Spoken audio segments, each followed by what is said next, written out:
Good afternoon, dear students.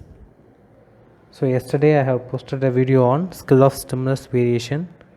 So today in this video I will be giving all the basic informations of the rest of the skills which comes under microteaching. Today first we will see about skill of reinforcement. So reinforcement, the word reinforcement means which the teacher uses to motivate the students when the students are giving correct responses for the teacher's question. So that is reinforcement. When the students are appreciated for the correct responses by the teacher, they become more eager to respond to the participation in the classroom. So when the students are asked a question and after giving the correct response, as teachers we have to give motivation to them, we have to appreciate the students for the correct responses. So if you give some appreciating words or appreciating gestures, that will make the students to respond to the class in a eager way or respond to the class in a immediately. Okay, so that immediate response will be encouraged by giving some kind of reinforcement words or gestures or some presence like that. Okay, so skill of reinforcement, it is a set of related teaching act or behavior that enables the teacher to strengthen the desirable behavior and to eliminate the undesirable behavior. So this main prime focus of skill of reinforcement is to strengthen the desirable behavior and to avoid or eliminate the undesirable behavior. So it will strengthen the desirable behavior and it will eliminate the undesirable behavior. The components of skill of reinforcement are positive verbal reinforcement, positive non-verbal reinforcement, repeating and rephrasing, using extra verbal cues, and writing the pupil's answer on the blackboard. So these are some of the ways through which you can reinforce your students. So positive verbal reinforcement. A positive verbal reinforcement means saying very good. Good, excellent, wonderful. So when a student is giving a correct answer for the teacher can encourage the students by saying very good, wonderful, excellent. So such kind of appreciating words can be used to your students. So that will encourage them to say the answer again if the teacher is asking some question. Okay, so the second one is positive non-verbal reinforcement. So positive non-verbal reinforcement means, so the teacher can give some gestures, right? So when a student is saying a correct answer, the teacher can nod his head, yeah, correct. You can nod your head like this, and then you can smile at your student, or you can clap. You can clap for your student, and so that kind of non-verbal reinforcement will be encouraging them. Will encourage them to say the correct answer if again the question is being asked. Okay, and the next one is extra verbal cues. So extra verbal cues are nothing but when the student is saying the correct answer, the teacher can say yeah, so like that. So the extra verbal cues, so those are all extra verbal cues, saying yeah, and there are so many things, so many words like that, so many phrases like that. Okay, and the next is repeating and rephrasing the correct answer. So when the student is saying the correct answer, that answer can be repeated again by the teacher. It can be repeated again by the teacher and it can be rephrased into a correct sentence. Sometimes the student may not give you the correct sentence or correct grammatically correct sentence like that. So what the teacher can do is the teacher can repeat the answer and the teacher can rephrase the answer into a correct grammatically perfect sentence, and then the teacher can repeat it. And another component is writing pupil's answer on the blackboard. So when the student is saying the correct answer, that particular answer can be written on the blackboard, so that it will be a kind of encouragement for the student. So when the student's answer is on the blackboard, he will feel very proud. He will feel very proud that my answer is on the blackboard. So like that he will be feeling very, very proud among the group. Okay, so these are the desirable components of skill of stimulus variation. And the next is undesirable components of skill of reinforcements are using negative non-verbal reinforcement. So these negative verbal and negative non-verbal reinforcement. So negative verbal reinforcements means when a student is saying the answer, if he is saying a wrong answer, you should not say shut up, sit down, you idiot. So like that, such words should be avoided. So these are all some undesirable things you should not do.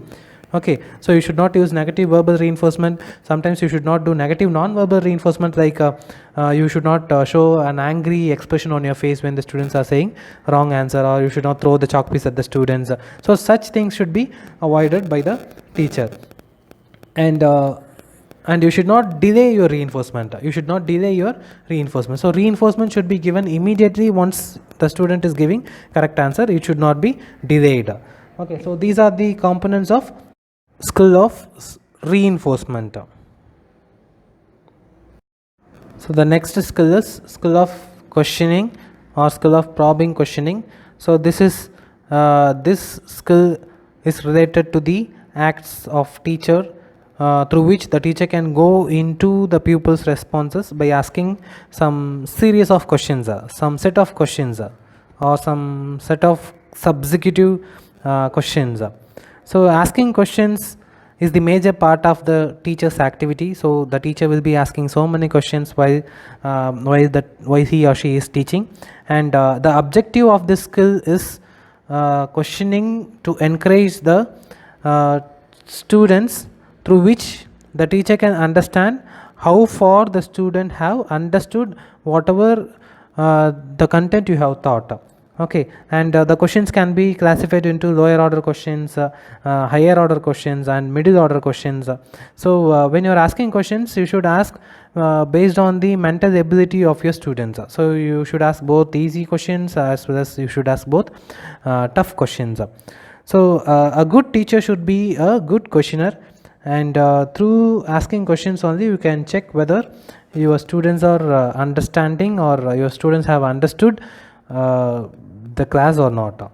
Okay, so the components of probing questionings are prompting technique, and seeking further information, refocusing technique, redirecting technique, and increasing critical awareness technique. Okay, so I will go one by one.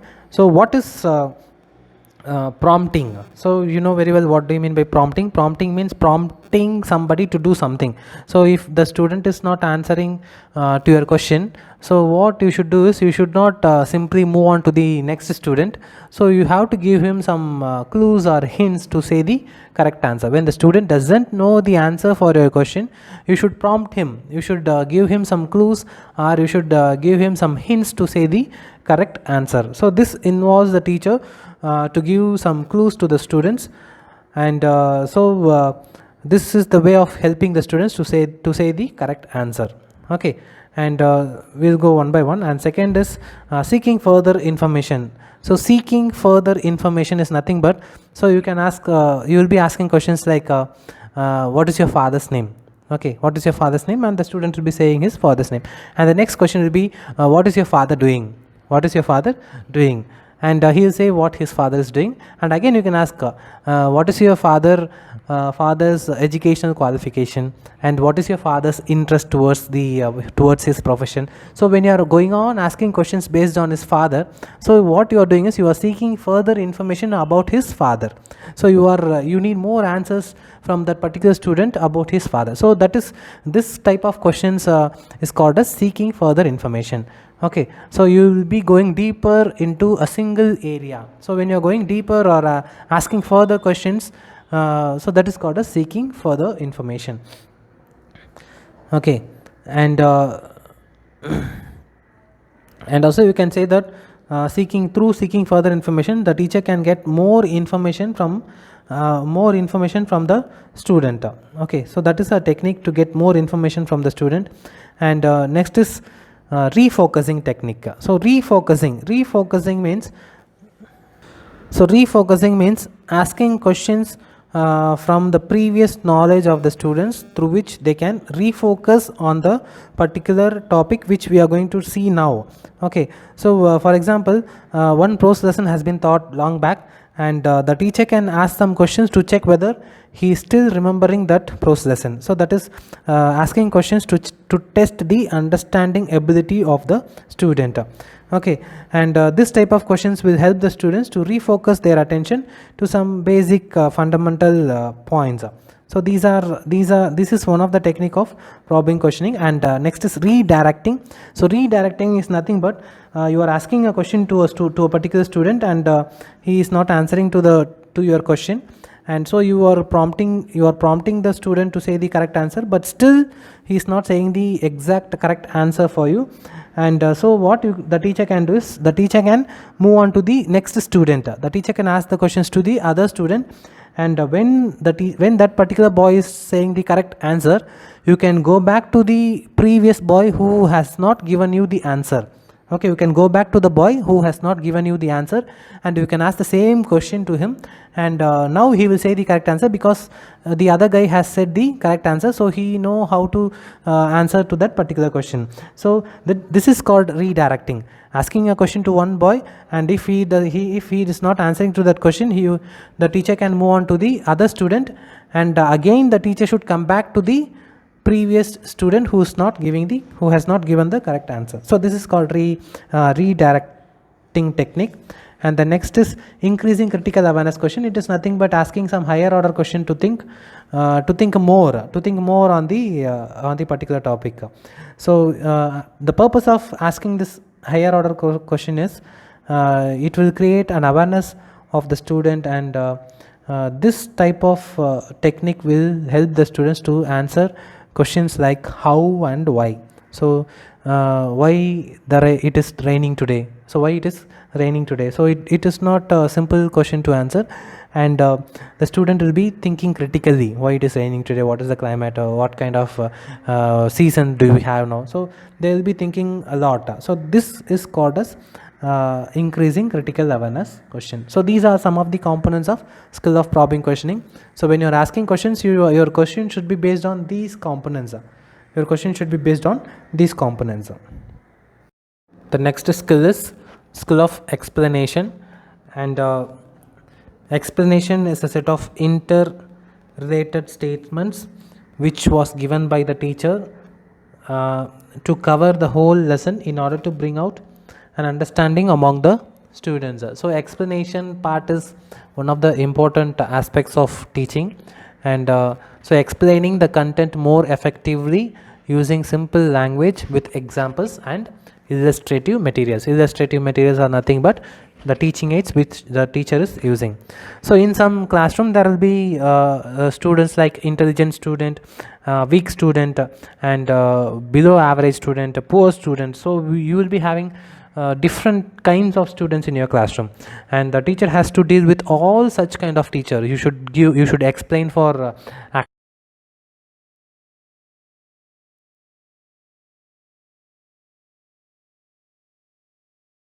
different types of learners, and as teacher you have to satisfy all the category of the students. So explanation skill, the explanation part of the subject matter should be explained in a simplified form. It should be explained in a simplified form, and for explaining in a simplified form, the teacher should know some of the techniques of explaining. Okay, we will see some of the techniques of skill of explanation, and the first one is use of beginning statements. So whenever you are beginning to explain, you should begin with some particular statement, like today in this class we are going to discuss about, or we are going to see about. So these are the beginning statements. You cannot go and blindly start your lesson. So your class should be started with some beginning sentence. So beginning sentence should create an awareness among the students to prepare their mind, or to be ready to learn what the teacher is going to teach. So the teacher should make the pupil aware of what he is to teach on that particular day through clear beginning statement. So for example, this is what. So today in this class we are going to see about a simple or a wonderful story. so you people will be very much interested to listen this story. So like this, you have to begin the story with a statement. So that is the first component of skill of explaining. And the second one is use of begin explaining link. So there are words like hence, therefore, because, such. So those words should be used in between your explanation part. So your explanation, your beginning explanation, your middle explanation, and your end explanation all should be linked together with some explaining linking words. Okay, so linking words should be there like therefore, hence, in order to, since, as a result, because, due to, before, etc. So these are the linking words through which you can link the explanation category. Okay, and then use of visual technique. So visual techniques are nothing but that illustrative materials. So teaching aids, use of pictures, black board work, flashcards, and other models, etc. Okay, and the next is defining technical words. The defining technical words are nothing but teaching the meaning of some difficult words which is present in the passage. So all the passages words, right? So the role of the teacher is to explain the new words which is present in the passage. Okay, and then questioning to test pupils' understanding. So yeah, so to check whether your students have understood or not, you should ask some questions to judge whether your students have understood or not. So that is you should ask some questions in between your explanation part. Okay, and use of concluding statement. So concluding statement, you should repeat some of the important points which has been explained in that class. So you should discuss some of the important points from your passage, whatever you have thought, and you should summarize it and conclude the explanation part. So these are the components of skill of explanation. So the last skill is skill of using Blackboard. So it is a set of teaching act through which the teacher can effectively use the Blackboard. So for effectively using the Blackboard, the teacher should have some qualities. Okay, so qualities like appropriateness, legible handwriting, and neatness on the Blackboard. So appropriateness means the color of the chalk piece, the words what you are going to write, or underlining the important concepts. So like that, whatever should be needed and whatever should be presented in such a way, so it should be done in that particular way. Okay, you should not blindly take any color chalk piece. So choosing the color of the chalk piece is an important thing. Okay, if you are choosing some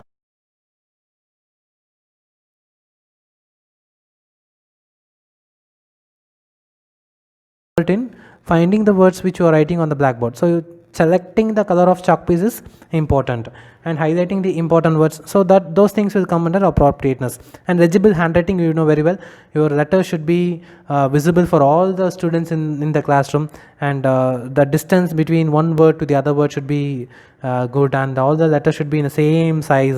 So that is legibility in handwriting. And neatness, your Blackboard should be neat. So you can see some of the teachers writing starting from the top, and their words will slightly go down, their sentence will slightly come down or go up. Okay, so such kind of straightness will be not there. Okay, straightness of sentences will not be there in some of the teachers' handwriting, and those things should be avoided. All these things will be showing us as neatness on the Blackboard. And overwriting should not be there.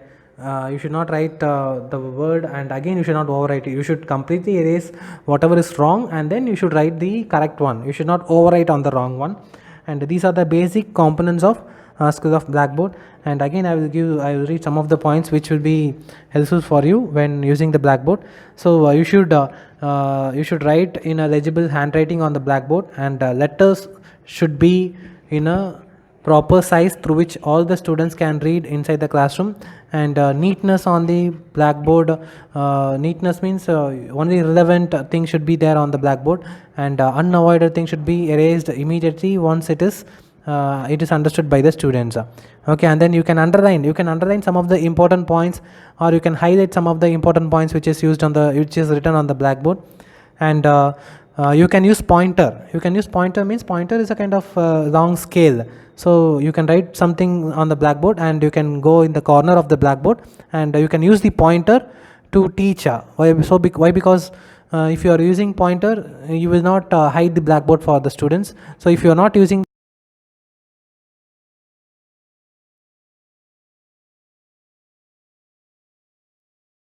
the blackboard, okay, and you can use color chalk piece for better understanding, and for important points you can use color chalk piece. So these are some of the basic thing which you should look after in skill of using blackboard.